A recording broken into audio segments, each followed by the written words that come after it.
오, 갤럭시 워치 이번에 성능이 370%나 좋아진대. 아니, 애플워치가 원래 3배는 더 좋았어. 너는 왜 이렇게 초를 치냐? 응? 좋아졌대잖아. 370% 좋아졌대잖아. 370% 좋아진 거면 많이 좋아진 거지. 좋아졌대잖아. 왜 이렇게 버벅이냐고? 지금 버벅이라고 했어? 지금 버벅이라고 했냐 너 지금? 너 지금 버벅이라 했냐? 견디고 듣다 보면 늘어가는 테크 지식. 오케이.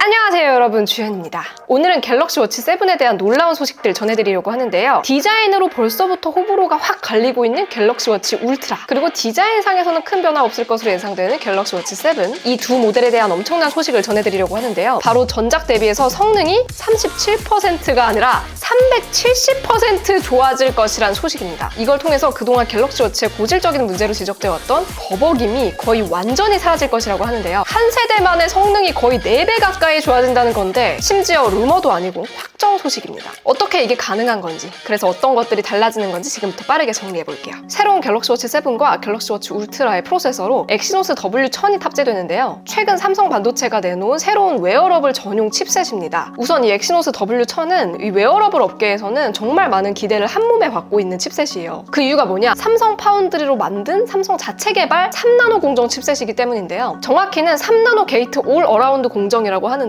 기존에 있던 핀팩 공정을 더 개선해서 만들어낸 공정이고요. 결과적으로 어떤 것들이 달라지냐면 전력 효율도 올라가고 누설 전류도 줄어들고 성능도 개선이 됩니다. 더 작은 크기에서 더 높은 성능을 낼 수 있게 되는데요. 그러다 보니까 이런 작은 웨어러블 기기에 적합한 그런 공정이라고 볼 수가 있죠. 공정 개선만으로도 성능 개선이 사실 기대가 되는데, 실질적으로 프로세서를 구성하는 코어 수와 아키텍처에서도 차이가 납니다. 엑시노스 W1000은 고성능 코어도 들어가고 저전력 코어도 들어가는데요. 정확히는 고성능 코어 코어텍스 781, 그리고 저전력 코어 A55가 4개가 들어갑니다. 일단은 전작 갤럭시 워치 6에 들어갔던 거랑 비교를 하면 6에는 엑시노스 W930이 들어갔거든요. 얘는 코어텍스 A55가 2개가 들어간 듀얼 코어였어요. 근데 이번에는 이 A55를 4개를 쓴다는 겁니다. 거기에 얘네 외에도 고성능 코어가 하나 더 들어간다는 거예요. 그러니까 벌써 코어 수에서도 2배 이상이 차이가 나는데, 심지어 고성능 코어까지 합세가 된다는 거죠. 요거를 이제 업계에서는 고성능 코어와 저전력 코어, 빅과 리틀을 같이 썼다고 해서 빅리틀 아키텍처라고 하는데요. 아무래도 고성능 코어랑 저전력 코어를 같이 쓰다 보니까 부하가 많이 일어나는 일들은 고성능 코어를 쓰게 하고, 일반적인 작업들은 저전력 코어가 빠르게 처리하도록 만드는 거죠. 그러다 보니까 다양한 종류의 작업을 한 번에 빠르게 처리하는 멀티태스킹 면에서도 더 좋아지고요. 전력 소비도 더 줄일 수 있는 거죠. 왜냐? 저전력 코어가 또 자기 역할을 해줄 테니까요. 또 저전력 코어를 적절히 운용함으로써 배터리 수명도 늘어나고 발열도 줄이는 효과까지 있는데요. 멀티태스킹 할 때 더 좋아지지, 전력 소비도 줄어들지, 발열 줄어들지, 배터리 수명 늘어나지. 이렇게 해서 결과적으로 갤럭시 워치 7에 들어가는 엑시노스 W1000은 전작인 갤럭시 워치 6, 요 모델에 들어갔던 W930보다 싱글 코어 성능은 340%, 그리고 멀티코어 성능은 370% 성능 개선이 됩니다. 이렇게 돼서 앱 진입할 때 걸리는 속도도 2.7배가 빨라졌다고 하는데요. 그동안 사실 갤럭시 워치는 애플워치에 비해서 이 버벅임이라든가 앱 구동 속도라든가 이런 성능을 따라가지 못하는 것으로 좀 알려져 있었고, 사용하시던 분들은 이런 버벅임들을 좀 불편해 하셨을 거예요. 이번엔 갤럭시 워치가 애플워치의 성능을 얼마나 따라잡을 수 있는 건지 저도 궁금해서 자세하게 한번 알아봤는데요. 애플워치 9에 들어간 S9과 엑시노스 W1000의 점수를 비교해봤는데요. 노트북 체크에 올라온 벤치마크 점수를 비교해보면 이 특정 테스트 항목에서 애플워치 9에 들어간 S9과 갤럭시 워치 6에 들어간 W930이 3배 이상의 점수 차이가 나는 걸 볼 수 있습니다.